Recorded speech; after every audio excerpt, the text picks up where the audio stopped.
impela into ekukhiya umuntu wakho into ekhona. So mhlambe ekukhiyeni umuntu bukhona ubungozi obukhona. No, abukho mfowethu. Abukho. Ekukhiyeni umuntu mkhulu sisuke sikhiya ukuthi suke singakhiyi yona imizwa or what. Sikhiya ukuthi umcabango wakhe.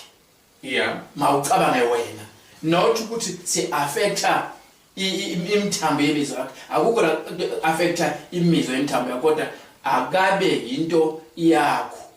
Vala nje unkosikazi wakho ukuthi angamcabanga umunye umuntu. Ungayenzi into ezogcina iaffecta omunye umuntu noma igcine simbulala.